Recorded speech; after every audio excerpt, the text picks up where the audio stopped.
Hello students, welcome back to Sapphire Blue Chem Spark. இன்னைக்கு செஷன்ல நாம class 12 biomolecules சாப்டர்ல இருந்து rest of the topics enzymes, vitamins, nucleic acids and hormones அதை பத்தி discuss பண்ண போறோம். என்சைம்ஸ்னா என்ன? ஆக்சுவலா என்சைம்ஸ் ஆர் பயோ கேட்டலிஸ்ட். அவங்க ஒரு லிவிங் ஆர்கானிசம்ல இருக்கக்கூடிய பயோகெமிக்கல் ரியாக்ஷன்ஸை கேட்டலைஸ் பண்றதுக்காக தான் என்சைம்ஸ் பிரசன்ட் ஆகி இருக்கும். ஆக்சுவலா என்சைம்ஸ் ஆர் புரோட்டீனியஸ் சப்ஸ்டன்சஸ்னு சொல்லலாம். ஸோ இந்த என்சைம்ஸ் ஹைலி ஸ்பெசிஃபிக் அண்ட் அவங்களோட requirement for the biochemical reaction ரொம்ப ஸ்மால் அமௌண்டா தான் இருக்கும். அண்ட் இந்த பயோ கேட்டலிஸ்ட் இருக்கிறதுனால பயோகெமிக்கல் ரியாக்ஷன்ஸ்க்கு தேவையான required amount of energy, activation எனர்ஜின்னு இருக்கு இல்லையா, அந்த ஆக்டிவேஷன் எனர்ஜியை இவங்க லோயர் பண்ணுவாங்க. இந்த என்சைமோட மெக்கானிசம் பார்த்தோம்னா, இந்த என்சைம் ஆக்சுவலா ஒரு சப்ஸ்ட்ரேட்டை போய் அட்டாக் பண்ற போது என்சைமோட ஷேப் அந்த சப்ஸ்ட்ரேட்டோட ஆக்டிவ் சைட்ல எக்ஸாக்டா ஃபிட் ஆகுற மாதிரி இருக்கும். அப்படி ஃபிட் ஆகுற போது அவங்க ஒரு இன்டர்மீடியேட்டை ஃபார்ம் பண்ணுவாங்க. இப்போ இந்த என்சைம் அந்த சப்ஸ்ட்ரேட் மேல ரியாக்ட் பண்ணி ப்ராடக்டா மாறும். ப்ராடக்டா மாறுற போது என்சைம் ப்ராடக்டோட சேர்ந்தே இருக்கும். அதுக்கு அடுத்த ஸ்டேஜ்ல தான் என்சைமும் ப்ராடக்டும் தனியா ஸ்பிளிட் ஆவாங்க. ஸோ இதை நாம mechanism of the enzymatic action அப்படின்னு சொல்லலாம். So now let us consider enzymes are complex proteinous substances produced by living body. Living பாடியே என்சைம்ஸை ப்ரொடியூஸ் பண்ணும். அவங்க ஆக்சுவலா அந்த லிவிங் பாடி யாரா இருக்கலாம், பிளான்ட்ஸாவும் இருக்கலாம், அனிமல்ஸாவும் இருக்கலாம். அண்ட் இந்த என்சைம்ஸை நம்ம என்ன பேர்ல சொல்றோம், பயோகெமிக்கல் கேட்டலிஸ்ட்னு சொல்றோம். And are highly specific in nature. இந்த ஸ்பெசிபிசிட்டியை நாம என்சைமோட கேரக்டரிஸ்டிக் பாயிண்டாவும் சொல்லலாம். Then it lowers the activation energy, அதுவும் அதனுடைய கேரக்டரிஸ்டிக் பாயிண்டா இருக்கும். And then at a particular டெம்பரேச்சர்ல தான் என்சைமோட ஆக்ஷன் இருக்கும். அண்ட் ஒரு பயோகெமிக்கல் ரியாக்ஷனை கேட்டலைஸ் பண்றதுக்கு very small amount of enzyme is enough. இது எல்லாத்தையுமே நாம கேரக்டரிஸ்டிக்ஸ் ஆஃப் என்சைம்ஸ்னு சொல்லலாம். Then mechanism of enzyme activity. So என்ன சொன்னோம், the substrate that is called the reactive site. அந்த reactive siteல active centers இருப்பாங்க. அந்த active site actually itself binds to the active site on the surface of enzyme. Enzyme மேல இருக்கக்கூடிய active சைட்டோட இந்த substrate என்ன ஆகும், போய் பைண்ட் ஆகும். அப்போ the active site of the enzyme is so shaped that only a specific substrate can fit in it. அந்த என்சைம்ல இருக்கக்கூடிய ஆக்டிவ் சைட்டோட ஷேப் பார்த்தோம்னா அந்த ஷேப் கூட எந்த சப்ஸ்ட்ரேட் ஃபிட் ஆக முடியுமோ அவங்க தான் ஃபிட் ஆக முடியும். So that results in the formation of ES complex. என்சைமும் சப்ஸ்ட்ரேட்டும் சேர்ந்த காம்ப்ளெக்ஸ் கிடைக்கும். அதுதான் first step. First step is the formation of intermediate of enzyme and substrate complex. Second ஸ்டெப்ல இந்த enzyme substrate complex enzyme product காம்ப்ளெக்ஸா மாறும். அடுத்த ஸ்டேஜ்ல தான் இந்த என்சைம் ப்ராடக்ட் காம்ப்ளெக்ஸ் அப்ரோப்ரியேட்டா டிவைட் ஆகி நமக்கு என்சைமையும் ப்ராடக்டையும் கொடுக்கும். This is what we are saying, the mechanism of enzyme activity. இந்த என்சைம் ஆக்டிவிட்டியை நாம key and lock mechanism அப்படின்னு சொல்லலாம்.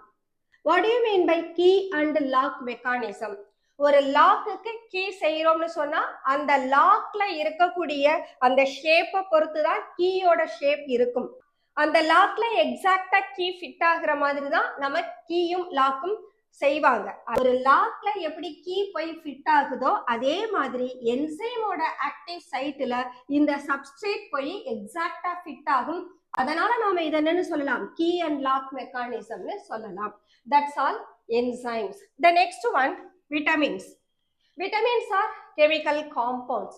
Actually இவங்களோட requirement for the body very small quantity, even milligram அளவுக்கு இது இனஃபா இருக்கும். பட் இவங்களோட பெர்ஃபார்மன்ஸ் ரொம்ப பெட்டரா இருக்கும். எதனால நாம இந்த விட்டமின்ஸ் இவ்வளோ இம்பார்ட்டன்ட்னு சொல்றோம்னா, இவங்க தான் மெயின்டெனன்ஸ் ஆஃப் த பாடிக்கும் அண்ட் டிசீஸ்ல இருந்து ப்ரொடெக்ட் பண்றதுக்கும் அதிகமா ஹெல்ப் பண்றவங்க. அவங்கள தான் நாம விட்டமின்ஸ்னு சொல்றோம். So vitamins R organic compounds required இன் தி டயட். டயட் வழியா தான் நம்ம விட்டமின்ஸை எடுத்துக்க முடியும். ஸோ இந்த vitamins required to perform a specific biological functions for normal maintenance of optimum growth and health of the organism. இந்த ஆர்கனிசம்ன்றது பிளான்டாவும் இருக்கலாம், அனிமல்ஸாவும் இருக்கலாம். அவங்களோட ஆப்டிமம் growthக்கும் and அந்த மெயின்டெனன்ஸ் ஆஃப் ஹெல்த்துக்கும் vitamins are highly important. These vitamins are classified into two types, fat soluble vitamin and water soluble vitamin. Actually vitamins are A, B, C, D, E and K. இந்த 6 vitamins இருக்கு. இது இல்லாம H என்ற விட்டமின்ஸும் இருக்கு, but அது நமக்கு சிலபஸ்ல included கிடையாது. But இந்த 6 விட்டமின்ஸுக்கும் அல்பபெட்டை தான் நாம என்ன பண்றோம்னா அவங்கள டெசிக்னேட் பண்றதுக்கு யூஸ் பண்றோம். ஸோ சோர்சஸ்னு சொல்ற போது ஜென்ரலா it is given in reader it self. அந்த சோர்சஸ்ல காமனா நாம மீட், ஃபிஷ், எக், மில்க் இது காமன் சோர்சஸா இருக்கு. இது இல்லாம சம் ஆஃப் த பல்சஸ் சொல்லலாம், வெஜிடபிள் சொல்லலாம், கிரீன் லீஃபி மேட்டர் சொல்லலாம். இவங்களையும் விட்டமின் பிரசன்ட் ஆகி இருக்கு. ஸோ சோர்சஸை நம்ம ரீடர் பார்த்து ரெஃபர் பண்ணிக்கலாம். Now vitamins are the two types, ஒருத்தர் ஃபேட் சாலுபிள், இன்னொருத்தர் வாட்டர் சாலுபிள். ஃபேட் சாலுபிள்ன்ற போது அவங்க ADEK இந்த 4 டைப்ஸ் ஆஃப் விட்டமின்ஸும் ஃபேட் சாலுபிள். அப்ப ஃபேட் சாலுபிள்னா அவங்க ஒரு பாடியில அடிப்போஸ்லையும் லிவர்லையும் ஸ்டோர் ஆகி இருப்பாங்க. நவ் வாட்டர் சாலுபிள் விட்டமின்ஸ் யாருன்னா B and C. இந்த both of them are water soluble and இந்த விட்டமின்ஸ் வாட்டர் சாலுபிளா இருக்கிறதுனால இவங்களை நாம டெய்லி கன்சியூம் பண்ணணும். நம்மளோட டயட்ல கம்பல்சரி விட்டமின் பியும் சியும் இருக்கிறதா பார்த்துக்கணும். அப்படி இல்லைன்னா இந்த விட்டமின்ஸ் என்ன ஆகும்னா எக்ஸ்கிரீட்டரி சிஸ்டம் வழியா எக்ஸ்கிரீட் ஆயிடுவாங்க. விட்டமின் பியும் விட்டமின் சியும் வாட்டர் சாலுபிள்ன்றதுனால they cannot be stored in our body. அதனால விட்டமின் பியும் சியும் நாம டெய்லி டயட்ல இருக்கிற மாதிரி பார்த்துக்கணும். Okay, now let us discuss about the diseases that caused by these vitamins. The deficiency of vitamins-னால என்னென்ன டிசீசஸ் வரும்னு பார்க்கலாம். விட்டமின் ஏ இதை நாம ரெட்டினால்னு சொல்லுவோம். Chemical name is retinal. இதனுடைய டெஃபிஷியன்சியால நமக்கு ஜெரோப்தால்மியா, அதாவது கார்னியா ஹார்டனிங் ஆகுறது, அந்த டிசீஸை தான் நாம ஜெரோப்தால்மியான்னு சொல்றோம். இது இல்லாம நைட் பிளைண்ட்னஸ் அந்த டிசீஸும் வரும். The next one vitamin D. Vitamin டியை டோகோஃபெரால் அப்படின்னு சொல்லுவோம். இந்த விட்டமின் டியோட டெஃபிஷியன்சியால சைல்டு குழந்தைங்களா இருந்தா அவங்களுக்கு ரிக்கட்ஸ் அப்படின்ற டிசீஸ் வரும். அதே பெரியவங்களா இருந்தா அடல்ட்டா இருந்தா அவங்களுக்கு விட்டமின் டி டெஃபிஷியன்சியால வர்ற டிசீஸ் ஆஸ்டியோமலேஷியான்னு சொல்லுவோம். தென் விட்டமின் ஈயோட டெஃபிஷியன்சி இருந்ததுன்னா அங்க increased fragility of RBC find out பண்ணுவோம். ரெட் பிளட் செல்ஸ் ஈஸியா டேமேஜ் ஆயிடும், அததான் ஃப்ராகிலிட்டின்னு சொல்றோம். இது விட்டமின் ஈயோட டெஃபிஷியன்சினால வர்றது. விட்டமின் கேயோட டெஃபிஷியன்சி இருந்ததுன்னா பிளட் கிளாட் ஆகிற டைம் அதிகமாகும். அதே விட்டமின் கே நமக்கு சஃபிஷியண்டா இருந்தாங்கன்னா பிளட் கிளாட்டிங் டைம் ரெடியூஸ் ஆகும். ஸோ விட்டமின் கே டெஃபிஷியன்சி இருந்ததுன்னா that makes increased blood clotting டைமை கொடுக்கும். The next one water soluble vitamins. அவங்கள நாம விட்டமின் பியும் விட்டமின் சியும் சொன்னோம். விட்டமின் சியோட chemical name is ascorbic acid. Vitamin B1 ஓட கெமிக்கல் நேம் இஸ் தயமைன். அதனுடைய டெஃபிஷியன்சியால வர்ற டிசீஸ் நமக்கு பெரிபெரி. விட்டமின் B2 ஓட கெமிக்கல் நேம் ரைபோஃப்ளைவின். இதோட டெஃபிஷியன்சியால வர டிசீஸ் நமக்கு சைலாசிஸ். அந்த லிப்போட கார்னர்ல வெடிப்பு ஏற்படும், அதை தான் நாம சைலாசிஸ் அப்படின்னு சொல்றோம். அடுத்து விட்டமின் B6. விட்டமின் B6 ஓட கெமிக்கல் நேம் பைரிடாக்சின். இதோட டெஃபிஷியன்சியால வர்ற டிசீஸ் கன்வல்ஷன்ஸ், வலிப்பு அப்படின்னு சொல்றாங்க. விட்டமின் B12 இதோட கெமிக்கல் நேம் சயனோகோபாலமைன். இதோட டெஃபிஷியன்சி பெர்னீஷியஸ் அனீமியா. அனீமியானா ரத்த சோகைன்னு சொல்லுவோம். அதோட எக்ஸ்ட்ரீம் கண்டிஷன்ல போறது தான் pernicious anaemia. So these R the various diseases, those are caused by the deficiency of these vitamins. That's all vitamins. The next topic is nucleic acid. In the nucleic acid important role என்னன்னா the transmission of inherent characters from generation to generation. ஒரு ஜெனரேஷன்ல இருந்து இன்னொரு ஜெனரேஷனுக்கு genetic இன்ஃபர்மேஷனை transfer பண்றது தான் இந்த nucleic ஆசிட்ஸோட role. In the nucleic acid, actually, we have two nucleic acid. One ribonucleic acid, the other one is 2-deoxyribonucleic acid. In the ribonucleic acid, RNA nu solluvom, 2-deoxyribonucleic acid DNA னு சொல்லுவோம். And both of these nucleic acids are present in nucleus of the cell. ஒரு living செல்லோட நியூக்ளியஸ்ல தான் இந்த ரெண்டு nucleic ஆசிடும் present ஆகி இருக்காங்க. Now, in the particles in the nucleus of the cell responsible for heredity and are called chromosomes.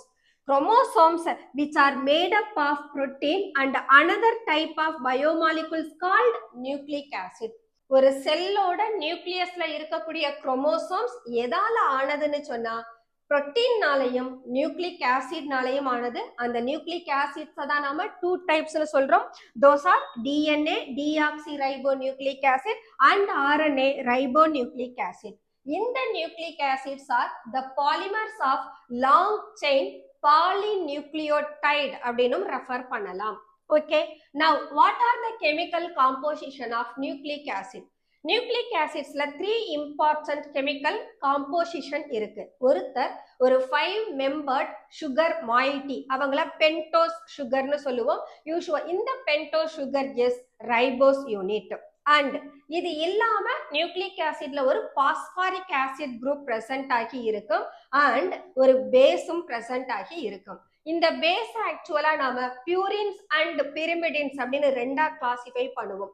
First நாம sugar மாயிட்டி எடுத்துக்கிட்டோம்னா the sugar moiety is a 5 membered ring and it is known as a pentose sugar called ribose. அப்ப அந்த ரைபோஸோட structure எடுத்தோம்னா this is what the structure of ribose. It is a 5 membered ring, 1 2 3 4 5. And the pentose sugar is beta D ribose. இந்த D ன்றது எதை மீன் பண்ணும்? Configuration of the ribose. Beta ன்றது இதனுடைய anomeric form is beta form. So beta D ribose is present in RNA.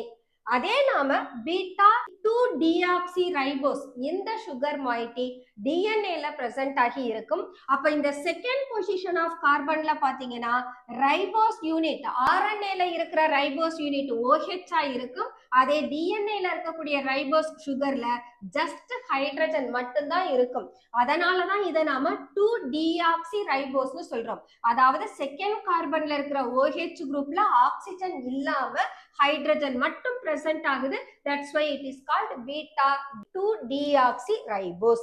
So this is the sugar moiety of DNA and this beta D ribose is the sugar moiety of RNA. இந்த structure நமக்கு பக்காவா draw பண்ண தெரியணும். இந்த கான்செப்டை பொறுத்த வரைக்கும் structure draw பண்ண சொல்லுவாங்க. So this is what சுகரோட structure. The next one bases. bases already என்ன சொன்னோம்? பியூரின்ஸ் அண்ட் பிரிமிடின்ஸ்னு சொன்னோம். இங்க பியூரின்ஸ் யாரு அப்படின்னா அடினைனும் குவானைனும் பியூரின் பேசஸா இருப்பாங்க. சைட்டோசின், தைமைன் அண்ட் யுராசில் இவங்க 3 பேரும் பிரிமிடின்ஸா இருப்பாங்க. இப்போ நாம டிஎன்ஏ அண்ட் ஆர்என்ஏ அவங்கள இருக்கக்கூடிய பேசஸ கன்சிடர் பண்ணோம்னா அங்க 2 பிரிமிடின் பேசஸ் இருக்கும், 2 பியூரின் பேசஸ் இருக்கும். டிஎன்ஏவோட பேசஸ் பார்த்தோம்னா அங்க 2 பியூரின் பேசஸ் இருக்கும். அந்த purine bases are adenine and guanine. இதே பிரிமிடின் பேசஸ் யாருன்னா சைட்டோசினும் தைமினும் இருப்பாங்க. அப்ப DNA bases are adenine, guanine, cytosine and thymine. இந்த 4 பேசஸும் டிஎன்ஏல பிரசன்ட் ஆகி இருக்கும். ஆர்என்ஏ பேசஸ் எடுத்தோம்னா அங்கேயும் 2 பியூரின் பேசஸ், 2 பிரிமிடின் பேசஸ் இருக்கும். 2 purine bases are adenine and guanine, அவங்க சேம். அதே நாம ஆர்என்ஏல இருக்கக்கூடிய பிரிமிடின் பேசஸ் பார்த்தோம்னா சைட்டோசினும் யுராசிலுமா இருக்கும். தைமின் டிஎன்ஏல பிரசன்ட் ஆகி இருக்கும், யுராசில் ஆர்என்ஏல பிரசன்ட் ஆகி இருக்கும்.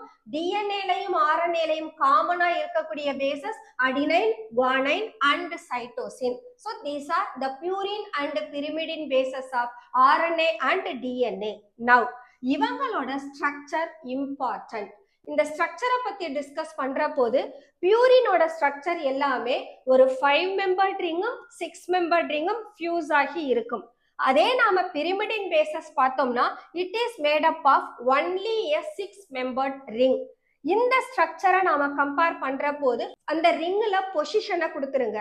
அந்த பொசிஷனை பார்க்கிற போது ஒரு பொசிஷன்ல இருந்து இன்னொரு ஸ்ட்ரக்சரோட பொசிஷனை கம்பேர் பண்றப்போ எந்த குரூப் வேரி ஆகுது அதை ஐடென்டிஃபை பண்ணாலே நம்மனால இந்த பிரிமிடின் அண்ட் பியூரினோட ஸ்ட்ரக்சரை பக்காவா எழுத முடியும். இப்போ நாம pyrimidinோட ஸ்ட்ரக்சரை பார்க்கிற போது I can represent this is first carbon, second, third, fourth, fifth, sixth. இப்போ இந்த யுராசிலோட ஸ்ட்ரக்சர் பாத்தீங்கன்னா I have 2 carbonyl group. அந்த carbonyl group first positionலயும் third positionலயும் இருக்காங்க. And 2 imino group அது NH second positionலயும் fourth positionலயும் இருக்காங்க. 5ம் 6ம் CH double bond CH ஆல இருக்கு. இப்போ இந்த யுராசிலோட ஸ்ட்ரக்சரை நான் தைமின் ஸ்ட்ரக்சரோட கம்பேர் பண்றேன். அங்க பாத்தீங்கன்னா உங்களுக்கு second position, third position, fourth position, first position எல்லாருமே சிமிலரா இருக்காங்க. பட் 6th பொசிஷன் வர்ற போது அங்க CH குரூப்புக்கு பதிலா CCH3 இருக்கு. இவ்வளவுதான் யுராசிலுக்கும் தைமினுக்கும் இடையில இருக்கக்கூடிய ஸ்ட்ரக்சரல் டிஃபரன்ஸ். அப்ப இங்க 6th கார்பன் மட்டும்தான் வேரி ஆகுறாங்க. இப்ப நீங்க யுராசில்ல இருந்து சைட்டோசினை ரெஃபர் பண்ணுங்க. அங்க வந்தா நமக்கு position first position, second position ரெண்டுமே சேஞ்ச் ஆயிடுது. ஃபர்ஸ்ட் பொசிஷன்ல CNH2 இருக்கு, செகண்ட் பொசிஷன் N மட்டும் இருக்கு. இங்க NH இருக்கு. But rest of the position பாருங்க 3, 4, 5, 6 அவங்கள எந்த சேஞ்சஸும் கிடையாது. யுராசில் ஸ்ட்ரக்சரே ஃபாலோ பண்ணுது. இவ்வளவுதான் ஒரு ஸ்ட்ரக்சரை நாம ரிமெம்பர் பண்ணிக்கிறதுக்கான மெத்தட். ஸோ பொசிஷனை கொடுத்துருங்க. ஒரு ஸ்ட்ரக்சர்ல இருந்து இன்னொரு ஸ்ட்ரக்சரை கம்பேர் பண்ற போது பர்டிகுலர் பொசிஷன் மட்டும் எப்படி வேரி ஆகுறாங்கன்றத மட்டும் பாத்துக்குங்க. So these are pyrimidines. இப்போ நாம பியூரின்ஸ் பார்க்கலாம். பியூரின்ஸ் பார்க்கிற போது we can take first, second, third, 4, 5, 6, 7, 8, 9 இப்படி ஒரு 9 பொசிஷனா எடுத்துக்கலாம். இந்த அடினைனையும் குவானைனையும் நான் கம்பேர் பண்ற போது இந்த ரெண்டு பேர்லயுமே எனக்கு இந்த 5 மெம்பர்ட் ரிங்ல எந்த சேஞ்சஸும் கிடையாது. அப்ப சேஞ்சஸ் எங்க மட்டும்தான் இருக்கு? 6 மெம்பர்ட் ரிங்ல. இதுல நாம பார்த்தோம்னா இங்க ஃபர்ஸ்ட் பொசிஷன் அடினைன்ல CNH2, குவானைன்ல C double bond O carbonyl group இருக்கு. அதே போல தேர்ட் பொசிஷன்ல பார்த்தோம்னா அடினைன்ல CH குரூப் இருக்கு, குவானைன்ல CNH2 இருக்கு, CNH2 இருக்கு. அடுத்து செகண்ட் பொசிஷன்ல போனோம்னா அடினைன்ல நைட்ரஜன் மட்டும் இருக்கு, குவானைன்ல NH இருக்கு. இவ்வளவுதான். அப்ப 1, 2, 3 இந்த 3 பொசிஷன் மட்டும்தான் குவானைனுக்கும் அடினைனுக்கும் உள்ள ஸ்ட்ரக்சரல் டிஃபரன்சஸ் கொடுக்குது. ஸோ அதை மட்டும் நாம கன்சிடர் பண்ணோம்னா அடினைன் குவானைன் ஸ்ட்ரக்சரை எழுதிடலாம். Okay, now structure of nucleic acid. Nucleic acid la we have two types. One is nucleoside, the other one is nucleotide. In the nucleoside is made up of a base and the sugar. Nucleotide is made up of base, sugar and phosphoric acid. இவங்க மூணு பேரும் சேர்ந்தது நமக்கு நியூக்ளியோடைடா இருப்பாங்க. அப்ப நியூக்ளியோசைடோட ஸ்ட்ரக்சரை கொடுக்கணும்னா this is a pentose sugar in which the first carbon is bonded with a base unit. அந்த பேஸ் தான் யாரு? பியூரின் அல்லது பிரிமிடினா இருப்பாங்க. ஓகே, இப்போ இந்த நியூக்ளியோசைட்ல பார்த்தோம்னா சுகர் மாயிட்டியோட கார்பனை 1 பிரைம், 2 பிரைம், 3 பிரைம், 4 பிரைம், 5 பிரைம்னு கொடுக்குறோம். ஒரு டேஷ் போட்டு கொடுக்குறோம். ஏன் இவங்களை நாம டேஷ்ல மீன் பண்றோம்னா பேஸ்லயும் நமக்கு கார்பன் இருக்கு, அவங்களுக்கும் நாம நம்பரிங் கொடுப்போம். சுகர்ல இருக்கக்கூடிய கார்பனை பேசஸ்ல இருக்கக்கூடிய கார்பன்ல இருந்து டிஸ்டிங்கிஷ் பண்றதுக்காக we are giving prime with number. So ஒரு நியூக்ளியோசைட்ல ஃபர்ஸ்ட் பொசிஷன்ல இருக்கக்கூடிய சுகர் கூட பேஸ் இருந்தாங்கன்னா அவங்க நியூக்ளியோசைட ஃபார்ம் பண்ணுவாங்க. அதே சமயம் ஒரு சுகர்ல ஃபர்ஸ்ட் பொசிஷன்ல பேஸும் 5th பிரைம் பொசிஷன்ல பாஸ்பாரிக் ஆசிட் குரூப்பும் பிரசன்ட் ஆகி இருந்தா அவங்கள நாம நியூக்ளியோடைடுன்னு சொல்றோம். சோ இந்த நியூக்ளியோடைடு பாலிமரைஸ் ஆற போது we are getting the nucleic acid.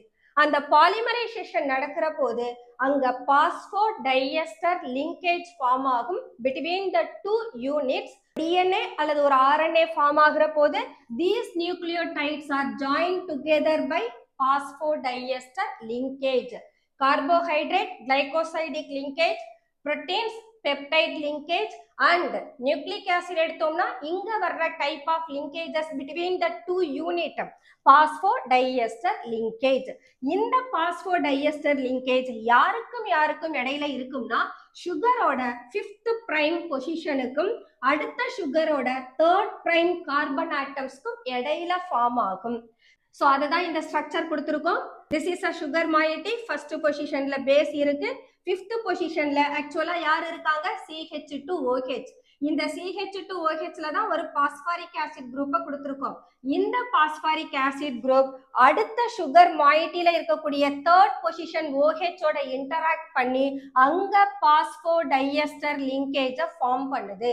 And this chain still continuous. அதனால தான் இந்த இடத்துல ரிங் கண்டினியூ ஆகுதுன்னு எக்ஸ்டெண்ட் பண்றோம். So this is what the structure of nucleotide, and this makes the polynucleotide also. Okay, so in the nucleic acid oda structure paakra pode we have two types of structure. One primary structure, the other one is secondary structure. James Watson and Francis Crick இவங்க ரெண்டு பேரும் தான் DNA molecule primary structure பத்தி discuss பண்றவங்க. The primary structure of nucleic acid is given as a double strand helix. Double strand அப்படின்னா ஆக்சுவலா ஒரு single ஸ்ட்ராண்ட்ன்ற போது நமக்கு இந்த மாதிரி வரும்.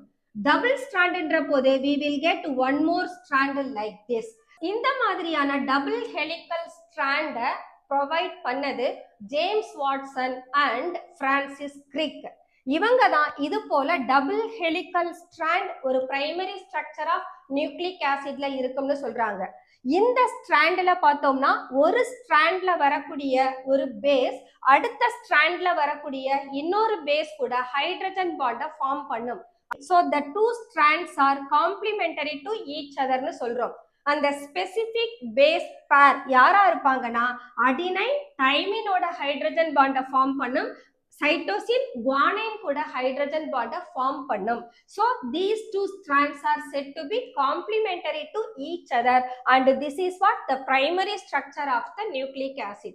Secondary structure of nucleic acid யூஸ்வலா RNAல இருக்கும். அது சிங்கிள் ஸ்ட்ராண்டா தான் இருக்கும். சம்டைம்ஸ் அந்த சிங்கிள் ஸ்ட்ராண்ட் தானே ஃபோல்ட் ஆகி ஒரு டபுள் ஹெலிக்கல் ஸ்ட்ரக்சரையும் கொடுக்கலாம். That is what the structure of RNA. Okay, இந்த RNAல பார்த்தோம்னா we have three types of RNA. we have transfer RNA. transfer RNA ஓட ரோல் என்ன அப்படின்னா DNA எந்த மாதிரியான புரோட்டீனை சிந்தசைஸ் பண்ண சொல்லுதோ அந்த புரோட்டீனை சிந்தசைஸ் பண்றதுக்கான ஆர்டரை கொடுக்கும். இந்த டிரான்ஸ்ஃபர் RNA மெசஞ்சர் RNAக்கு அந்த மெசேஜை ஃபார்வர்ட் பண்ணும்.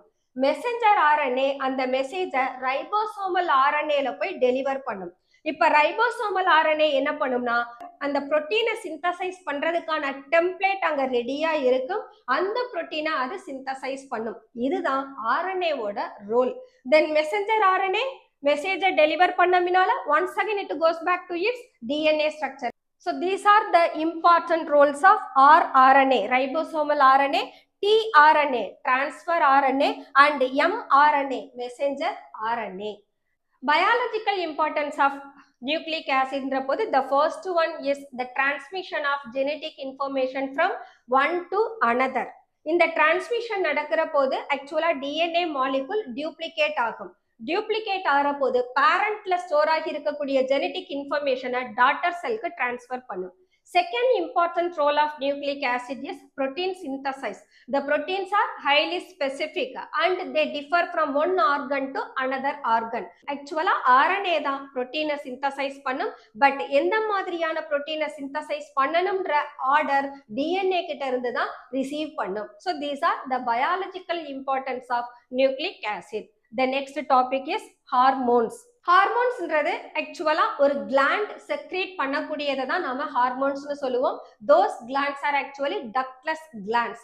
இந்த ஹார்மோன் பிளட் ஸ்ட்ரீம்ல டைரக்டா deliver ஆகுறதுனால these hormones they can travel through the blood and reaches the various parts to do their specific actions. So இந்த glands நாம endocrine glands னு சொல்லலாம். Endocrine glands are thyroid, pituitary, adrenaline and pancreas, testis and ovaries. இவங்க எல்லாருமே endocrine glands, and these endocrine glands secrete these hormones directly into the bloodstream through which they reach the different parts of the body. இதுல நமக்கு 3 types of hormones இருக்கு. அதுல ஒன்னு steroid hormone. Steroid hormones are testosterone, estradiol, progesterone. இந்த testosterone secondary male characteristic, estradiol female ஓட secondary கேரக்டரிஸ்டிக்ஸுக்கும் progesterone பிரெக்னன்சிக்கான ஹார்மோனாவும் behave பண்ணும். தென் நான் steroid hormone அவங்க இன்சுலினும் ஆக்சிடாசின் and vasopressin. இன்சுலின் பிளட்ல இருக்கக்கூடிய சுகர் லெவலை கண்ட்ரோல் பண்ணும். ஸோ இன்சுலின் பிளட்ல இருக்கக்கூடிய சுகர் லெவலை கண்ட்ரோல் பண்ணும். ஆக்சிடாசின் யூட்ரஸோட மசில்ஸோட கான்ட்ராக்ஷனுக்கு ஹெல்ப் பண்ணும். Vasopressin that controls the reabsorption of water by kidneys. குளுக்ககானோட ரோல் பார்த்தோம்னா பிளட்ல குளுக்கோஸோட லெவலை இன்க்ரீஸ் பண்ணும். So these are the non-steroid hormones. இது இல்லாம we have amine hormones.